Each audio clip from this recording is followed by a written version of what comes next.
불안과 분노는 역설적으로 성공의 엄청난 원동력이 될 수도 있지만 행복으로 이어지지 않습니다. 여러분은 성공합니다. 여러분이 그걸 원했기 때문이죠. 안녕하세요. 하와이 대저택입니다. 네, 여러분. 성공하려면, 그걸 위해 내가 원하는 수준의 부를 이루려면 무엇이 가장 중요할까요? 대부분 냉철하고도 이성적인 판단 능력이 가장 중요하다고 생각할 겁니다. 그런데 그게 아니라고 하는 사람이 있습니다. 감성적인 능력인 소프트 스킬이 성공의 가장 큰 요소라고 말하는 기업가가 있는데요. 그래서 오늘은요, 미디어 그룹의 CEO이자 무려 3천만 명이 넘는 SNS 인플루언서이기도 하죠. 바로 게리 베이너척의 부와 성공을 부르는 12가지 원칙에 담겨있는 인사이트에 저의 생각을 더해서요, 감성적인 능력으로 어떻게 성공을 하고 부자가 될 수 있는지 아주 명확하게 말씀드리도록 하겠습니다. 감성적인 능력이 성공의 가장 큰 요소이다. 성공과 언뜻 큰 상관이 없는 것 같아 보일 수 있습니다. 그러나 제가 지금부터 말씀드리는 것들을 실제로 직접 해본다면 여러분의 한 달, 두 달, 그리고 1년, 2년, 시간이 지날수록 여러분의 성장에 엄청난 도움이 되고 결과는 빛을 발할 것입니다. 제가 사업을 막 시작했던 1990년대 후반의 비즈니스 세계는 흑백 논리로 가득했습니다. 당시에는 감성적인 능력인 소프트 스킬이 사업에 크게 도움이 되지 않는다고 생각했지요.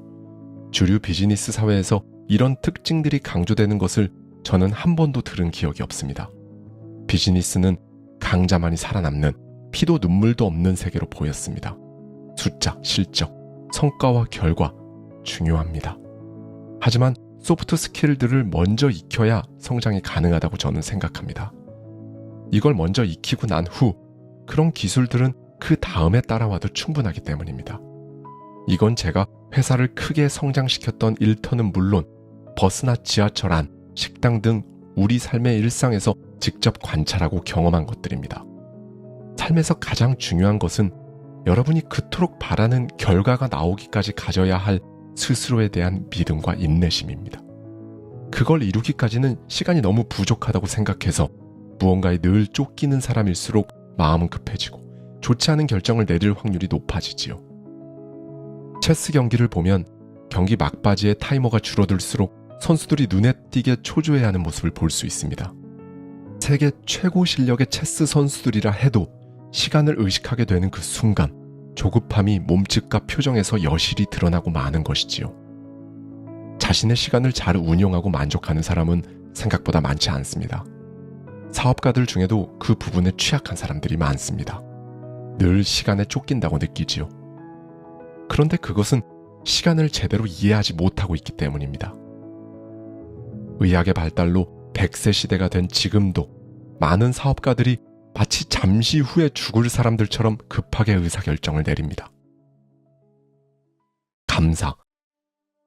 만약 성공과 행복으로 지구상 모든 사람들의 순위를 매긴다면 당신은 80억 명 중 몇 등이라고 생각하는가? 순위를 적어보자. 물을 마시고 싶을 때 언제든 마실 수 있는가? 세계보건기구 HW에 따르면 전 세계적으로 약 7억 8,500만 명의 사람들이 아무리 목이 말라도 기본적인 식수조차 얻지 못하고 있습니다. 이는 세계 인구의 10%를 넘는 수치지요. 매일 먹을 충분한 식량이 있는가? 2018년 전 세계에서 8억 2천만 명 이상의 사람들이 영양실조에 걸린 것으로 기록됐습니다. 당신의 직업이 싫으면 이직할 수 있는가? 세계 노예 지수에 따르면 2016년을 기준으로 전 세계 167개국에서 4,030만 명의 인구가 현대판 노예로 살고 있습니다. 그들은 그 끔찍한 일을 그만둘 수 있는 선택권조차 없습니다. 집에 제대로 된 화장실이 있는가? 전 세계 인구의 무려 60%인 45억 명은 제대로 된 화장실도 없이 살아가고 있습니다. 집에서 초고속 인터넷 접속이 가능한가? 지구상의 약 30억 명은 인터넷 접속을 하지 못합니다. 심지어 미국에서도 2,100만 명은 인터넷 연결선이 없습니다. 네, 여러분. 소득에 관한 이야기는 아직 시작도 하지 않았습니다. CNN의 다보스 2017 글로벌 임금 계산기에 따르면요. 전 세계 사람들의 연간 평균 임금은 약 2,300만 원입니다. 그런데 인도는 연간 평균 임금 약 180만 원, 브라질은 연 530만 원, 러시아는 600만 원입니다. 아프리카의 말라위는 연 130만 원이 채 되지 않아요. 물론 이러한 데이터만으로 80억 인구가 처한 현실을 정확하게 판단할 수는 없습니다. 하지만 어느 정도는 짐작할 수 있을 것입니다. 생각보다 훨씬 많은 지구촌 사람들이 우리가 당연하다고 여기는 기본 생활조차 영위하지 못하고 있다는 사실은 너무 큰 충격으로 다가옵니다. 그래서 저는 평소 세상을 바라보는 저의 관점과 감사한 마음에서 삶의 동기부여를 얻습니다. 저는 옛 소련 벨라루스에서 태어났기에 그곳에서 계속 살았다면 제 인생이 얼마나 더 나빠졌을지 누구보다 잘 알고 있습니다. 앞서 소개한 데이터에 의하면 꼭 선진국이 아니라도 자기가 살고 있는 나라에서 사업을 하거나 직장에 다니고 있다면 이미 대단한 삶을 살고 있는 것입니다. 그런데 많은 사람들이 자신이 얼마나 축복받은 존재인지 잘 모르는 것 같습니다. 아무리 고되고 힘들고 나쁜 날들이 좋은 날보다 많더라도 세상 인구의 절반 이상이 집에 제대로 된 화장실도 없이 살고 있다는 사실을 잊어서는 안 됩니다. 제가 중요하다고 여기는 관점이 바로 이것입니다. 이러한 관점을 가지게 되면 많은 것이 변하지요. 목표도 달라집니다. 현재 미국인의 기대 수명은 약 79세입니다. 1930년대에는 58세였고 1880년에는 39세였지요. 1880년은 너무나 먼 옛날처럼 느껴지지만 사실 그렇지 않습니다. 2022년, 만약 92세의 조부모가 있다면 그들은 아마 39세의 자연사한 가족의 존재를 알고 있을 것입니다. 그 시대에 태어난 사람들은 30세까지는 무슨 일이 있어도 인생의 모든 중요한 결정을 내려야만 했습니다. 9년 후에는 죽을 테니까요. 1930년대에도 사람들은 대부분 58세까지 살았습니다. 30살에 이미 인생의 반이 지난 것입니다. 그렇다면 기대 수명이 엄청나게 늘었으니 우리의 인생 시간표도 변경되어야 하지 않을까요? 목표 달성 시간표도 늘어나야 하지 않을까요? 너무 어린 나이에 꼭 목표를 달성해야만 하는 이유가 있을까요? 현대의학의 발달로 저는 앞으로 대부분의 사람들이 90세나 100세까지 삶을 영위할 것으로 생각합니다. 예를 들어 여러분이 27세이고 직장생활 3년째에 접어들었는데 지금 하고 있는 일이 너무 싫다고 가정해 보겠습니다. 답은 간단합니다. 한 걸음 뒤로 물러서서 다른 일을 찾아도 괜찮아요. 여러분이 현재 33세이고 대학에서의 전공과 전혀 상관없는 다른 일을 하고 있다면 새로운 사업을 시작해도 늦지 않습니다. 앞으로 60년은 더 살 수 있는데 하고 싶은 일을 해야 하는 것이 당연하지 않은가요? 사람들은 10년도 더 전에 마지막 결과가 좋지 않았던 일, 실패한 스타트업, 나를 힘들게 했던 상사를 기억하며 괴로워합니다. 자기 자신을 끊임없이 들볶고 자신이 만든 감옥에 스스로를 가두지요. 하지만 그 진흙탕 같은 시간은 여러분 인생에 아무런 의미도 가치도 없습니다. 만약 제가 그 진흙탕 속에 있다면 저는 바로 감사함이라는 호스를 꺼내 깨끗이 씻어낼 것입니다. 긍정적인 감정이 부정적인 감정보다 더 강하다. 무엇보다 제가 강조하고 싶은 것은 긍정적인 감정이 부정적인 감정보다 더 강하고 오래가는 연료를 제공한다는 것입니다. 감사함에서 얻은 에너지는 불안감이나 분노 또는 실망에서 오는 에너지보다 강력하고 더 오래 지속되지요. 자신 혹은 타인을 향한 분노는 단기적인 에너지를 줄 수는 있지만 분노로 얻은 에너지는 그닥 만족스럽지 않을 겁니다. 사람들은 어릴 때부터 자신을 믿어주지 않고 전폭적으로 지원해주지 않은 부모님을 속으로 원망하지만 성공 후에 보란듯 사과를 받기는 어렵습니다. 세월이 흘러 원망의 대상이었던 부모님은 더 이상 여러분 곁에 없으니까요. 불안과 분노는 역설적으로 성공의 엄청난 원동력이 될 수도 있지만 행복으로 이어지지 않습니다. 분노는 여러분이 등에 메고 다니기에는 무거운 재료들입니다. 하지만 감사함은 가볍습니다. 저는 감사하면 안주하게 되고 그러면 더 이상 발전이 어렵다고 생각하는 사람들이 신기합니다. 안주하다와 감사하다는 그 뜻이 다릅니다. 안주하다는 자기 자신이나 자신의 업적에 비판적이지 않은 만족감을 뜻하는 것이 아닐까요? 예를 들어 저는 모든 것에 감사한 마음과는 별개로 제가 진행하는 비즈니스 거래에서 원하는 계약을 선택할 수 있습니다. 만약 저의 요구 조건이 충족되지 않는다면 계약서에 서명할지 말지 제가 결정을 내린다는 뜻이지요. 직장인의 경우도 마찬가지입니다. 나를 채용해 믿고 일을 맡기는 회사에 감사하지만 나의 노력과 성과에 대한 인정과 보상이 따르지 않는다면 그만두고 다른 직장을 구하면 됩니다. 여러분, 우리는 감사와는 별개로 자신의 꿈을 따라 발걸음을 옮기는 존재입니다. 감사하다고 해서 소중한 다른 것을 포기할 필요는 전혀 없습니다. 자기 인식. 자신의 존재를 대략 인식하고 있는 것과 거울 속에 비친 모습을 똑바로 응시하고 말을 거는 것은 다르다. 2011년에서 2013년 사이 사회 전반적으로 창업에 대한 관심이 폭발했을 때 저는 자기 인식에 대해 인지하고 관심을 가지게 되었습니다. 이때 학생들과 청년들, 기업인들이 너도 나도 스타트업 창업자를 꿈꾸는 걸 보고 저는 의아해했지요. 왜 꼭 1인자가 되려고 하는 거지? 2인자, 3인자, 혹은 27인자가 되는 것이 훨씬 더 균형에 맞고 행복에 적합하다는 것을 왜 인지하지 못하는 걸까? 미디어로 접한 유명한 CEO들의 겉모습에만 취한 것이 아닌가? 라는 생각을 했습니다. 앞으로 자신이 가장 잘할 수 있는 일이 무엇인지 고민하지 않고 그저 세상 사람들에게 멋있게 보이고 싶어 인스타그램 소개글에 사업가라고 적는 사람들도 많습니다. 하지만 정확한 자기 인식을 갖기 위해서는 현재의 모습을 사랑하고 받아들여야 합니다.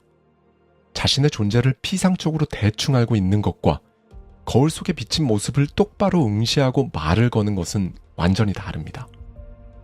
거울 속을 향해 자신의 부족한 면이나 단점을 이야기하는 것은 스스로를 폄하하는 것이 아니라 정리해보는 것입니다. 단점을 인정하는 것이지요. 자신에 대한 불안감은 결국 회피로 이어지기 쉽습니다. 사람들은 자신의 결점을 외면하고 요리조리 피하지요. 그런데 자신을 있는 그대로 완전히 받아들이면 더 이상 다른 사람들의 시선이 무섭지 않습니다. 사람들은 SNS나 실생활에서 아주 잘 나가거나 자기보다 훨씬 잘난 사람을 만나면 왠지 불편한 마음을 갖습니다. 혹여라도 자신의 단점이 노출될까 불안을 느끼지요. 하지만 저는 그가 누구든 사람들을 만나고 함께하는 것을 좋아합니다. 그 누구도 두렵지 않아요. 제가 우월해서가 아닙니다. 자기 인식이 아주 잘 되어 있기 때문이지요. 제가 학창시절 공부를 포기한 것은 결코 내세울 만한 일은 아닙니다. 하지만 그것이 저의 결정적인 단점이나 약점이 될 수 없습니다. 이것이 건강한 자기인식일 것입니다. 부족한 어떤 능력을 끌어올리려고 너무 애쓰다가 가장 소중한 것을 놓치는 우를 범하면 절대로 안 됩니다. 저는 사람들이 자신의 장점과 재능에 더 집중했으면 좋겠습니다. 장점을 극대화하는 것이 단점을 장점으로 바꾸려는 노력보다 훨씬 효과적이니까요. 책임감. 내가 문제를 만들 힘이 있다는 것은 그 문제를 고칠 수 있는 힘 또한 나에게 있다는 것이다. 어떤 일이 생겼을 때 사람들은 타인에게 책임을 돌리는 것을 좋아합니다. 부장님 때문에 월급도 제대로 못 받고 있잖아. 우리 과장 때문에 프로젝트 다 망했어. 그 사람이 제대로 소통을 안 해서 결과가 이렇게 됐지. 아니, 제품 출시 직전에 가격이 폭락한 게 내 잘못은 아니잖아. 책임을 회피하면 마음이 편할 것 같지만 실제로는 정반대입니다. 이런저런 이유를 들어 남 탓을 하는 순간 더 이상 자신이 상황을 컨트롤할 능력이 없다는 것을 인정하는 것과 마찬가지지요. 남 탓을 하지 않고 스스로에게 그 손가락을 돌려보는 것은 어떨까요? 저는 책임감을 브레이크라고 생각합니다. 즉, 다른 사람을 탓하는 데서 발생하는 고통을 멈춰주는 브레이크인 것입니다. 사업 파트너가 나를 속였다고 불평만 하고 있다가는 일은 더 꼬이고 해결의 실마리는 풀리지 않지요. 그런데 나의 책임도 있다고 태도를 전환하면 파국을 향해 달려가던 바퀴가 멈춥니다. 그 어떤 어려운 상황에 처해 있더라도 피하거나 도망가서는 안 됩니다. 내가 나를 그런 상황에 처하게 만든 것이니까요. 잘못된 결과가 전부 내 탓이라고 생각하면 억울한 점도 있겠지만 마음은 한결 편안해집니다. 그런 마음으로 문제 해결에 임하면 도리어 우위에 설 수 있습니다. 책임감을 가진 사람이 더 큰 힘을 갖게 되는 것이지요. 내가 문제를 만들 힘이 있다는 것은 그 문제를 고칠 수 있는 힘 또한 나에게 있다는 것을 의미합니다. 물론 나와는 전혀 상관없는 일인데 나에게 책임이 있다고 나설 필요는 전혀 없습니다. 내가 문제를 만든 것이 아니고 내가 해결할 수 있는 일이 아니라면 냉정하고 객관적인 자세로 지켜보면 됩니다. 저는 사람들을 응원하고 존경하지만 그들이 나보다 우월하다고 생각하지 않습니다. 그렇다고 제가 다른 사람들보다 낫다고 생각하지도 않습니다. 저를 과대평가하지 않는다면 타인 또한 과대평가하지 않게 되고 저는 자유로워집니다. 책임을 회피하면 눈앞에 몇몇 사람을 속일 수 있을지 모릅니다. 그러나 모두를 속일 수는 없습니다. 특히 책임감이 높고 EQ, 즉 감성지수가 높은 사람들은 아주 민감하고 감각이 발달해 있지요. 그들은 그 특성으로 성공한 부류에 많이 포진해 있습니다. 그들에게는 여러분이 책임을 떠넘기는 모습이 아주 명확하게 보일 겁니다. 미덥지 못한 사람이 되면 그들과 어깨를 나란히 하고 좀 더 멋진 일을 할 수가 없습니다. 여러분은 과연 어떤 사람들과 함께하는 삶을 선택하고 싶으신가요? 자신감이 부족한 사람들은 소극적이고 방어적인 태도를 선택합니다. 상황에 따라 다른 사람들을 속이는 것도 개의치 않아요. 자신을 신뢰하지 못하기 때문입니다. 그러니 책임지는 자세를 취하고 싶어도 취할 수 없지요. 나이가 들수록 행복은 통제 가능한 힘에서 온다는 사실을 깨닫게 됩니다. 사업이나 금전적인 부분도 중요하지만 지치지 않고 내가 내 삶을 끌어나가는 힘, 그것이 바로 제가 가장 주목하는 것입니다. 우리가 살면서 경험하는 불안과 공포는 무력감에서 비롯될 때가 많습니다. 살면서 내가 할 수 있는 일이 별로 없다는 바로 그 기분 말이죠. 책임감은 그 무력감과 불안을 없앨 수 있는 가장 강력한 무기입니다. 긍정. 긍정은 홈런을 칠 수 있다는 보장이 없다는 것을 인정하면서도 다음 기회가 있음에 기뻐하는 것이다. 긍정의 반대는 부정입니다. 부정은 이런 뜻을 가지고 있지요. 어떤 일이나 상황의 최악의 면만을 보거나 최악의 일이 일어날 것이라 믿는 경향, 미래에 대한 희망이나 자신감의 부족을 말합니다. 듣기만 해도 어둡고 우울합니다. 긍정이 무조건 순진함을 의미하는 것은 아닙니다. 세상 물정에 어두워 어수룩한 상태는 더더욱 아닙니다. 일의 위험도 잘 알고 원하지 않는 결과에 다다를 가능성이 있다는 것도 잘 알지만 잘 될 거라 믿고 끝까지 추진하는 힘입니다. 그 어떤 위기도 헤쳐나갈 수 있다고 믿는 것이지요. 그것이 바로 긍정입니다. 결과에만 매달려 과정을 소홀히 하기보다 과정에 전력을 기울이는 사람들이 성공에 이르는 경우를 많이 봅니다. 물론 앞뒤 가리지 않는 열정으로 사업에 뛰어든다고 해서 무조건 성공에 이를 수는 없습니다. 그래서 사업을 준비하거나 시작하며 저에게 조언을 구하는 사람들에게 무조건 잘 될 거라고 격려만 해줄 수는 없으니 저로서도 조심스럽지요. 꿈꾸던 일을 할 수 있는 기회가 주어진 것에 감사하고 그 일의 모든 과정에 충실히 임한다면 성공의 문이 열리지 않을까라고 저는 그렇게 생각합니다. 그런 마음가짐으로 저는 이때까지 살아왔고 현재에 이르렀으니까요. 한번 생각해 볼까요? 우리의 조부모 세대만 해도 인터넷이나 스마트폰을 기반으로 한 사업은 꿈조차 꿀 수 없었습니다. 그런데 지금은 어떠한가요? 큰 자본금 없이 자신의 아이디어만으로도 새로운 사업을 펼칠 수 있습니다. 이 얼마나 감사한 일인가요? 감사한 마음은 사람을 더욱더 희망적이고 긍정적인 사람으로 만듭니다. 긍정은 홈런을 칠 수 있다는 보장이 없다는 것을 인정하면서도 다음 기회가 있음에 기뻐하는 것입니다. 이쯤에서 이렇게 말하는 분들이 있을 것입니다. 무슨 뜻인지는 알겠는데 그렇게 사는 게 쉽지가 않다고 말이죠. 그렇다면요, 무조건 자기 자신에 대해 알아보는 시간이 필요합니다. 살면서 내 뜻대로 일이 풀리지 않을 때 여러분은 어떤 태도를 보이시나요? 애꿎은 남을 탓하며 분노를 터뜨리는 유형이나 자존심을 최후의 방어막으로 사용하는 경우도 많지요. 끊임없이 자책하며 동굴 속으로 숨는 유형은 아닌지, 타인의 시선이나 생각에 너무 많이 휘둘린다면 무엇보다 여러분의 자존감이 너무 낮은 것은 아닌지 주목해야 합니다. 그 과정을 통해 자신을 믿는 마음을 회복하면 긍정은 자연스럽게 내 것이 되니까요. 나를 변화시키려면 밝고 긍정적인 사람들과 함께하는 것이 가장 좋은 방법입니다. 나를 우울하게 하고 정신적으로 끌어내리는 사람들과의 접촉은 가급적 줄이는 것이 좋아요. 평소 좋아하는 책이나 영상들을 통해 긍정적인 에너지로 스스로를 채워보십시오.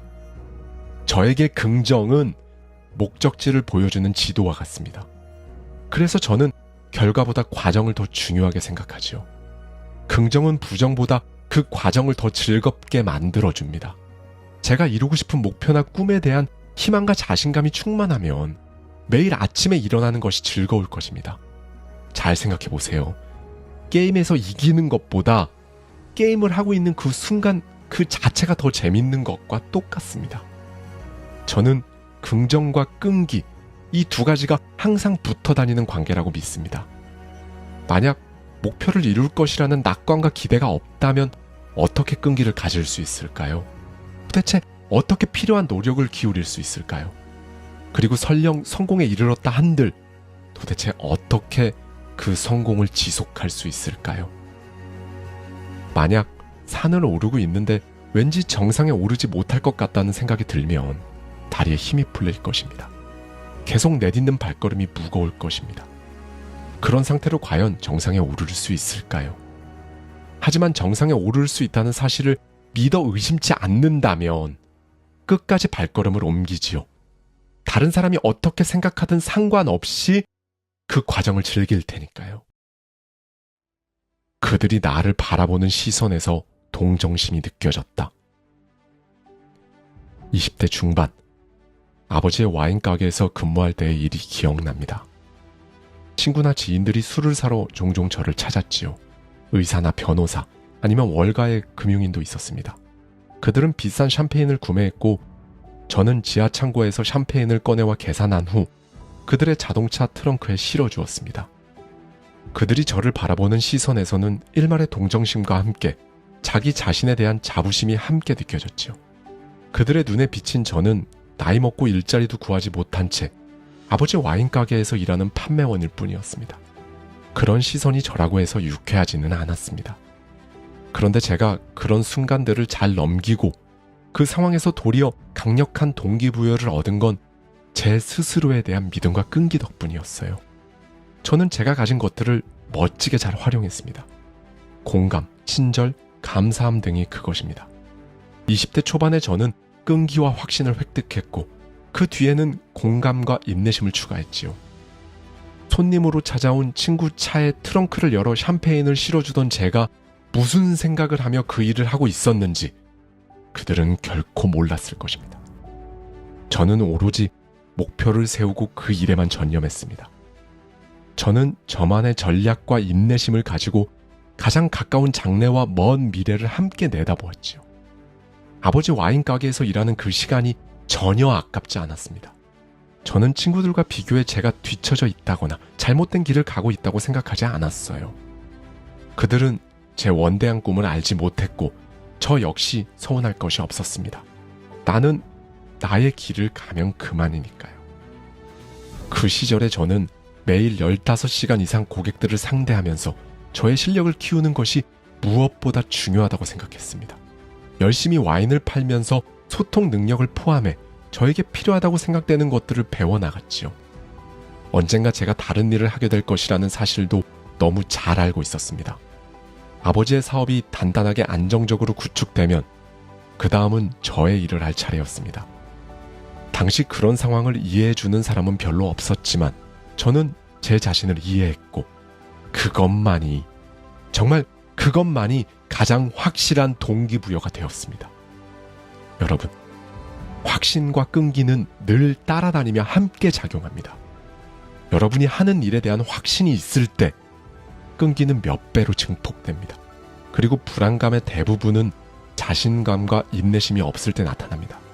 거기에 조급증까지 더해지면 정신건강과 결과 모두 참담해집니다. 지금 이 영상을 보고 계신 여러분이 60대 중후반이라도 저는 똑같은 이야기를 하고 싶습니다. 여러분이 13, 23, 33살에 꿈꾸었던 것일지라도 아직 늦지 않았습니다. 25년 정도는 너끈히 활동할 수 있으니까요. 심지어 새로운 꿈을 꿀 수도 있습니다. 인내심만 갖는다면 기대어 볼 시간은 충분합니다. 감사합니다. 지금까지 하와이 대저택이었습니다.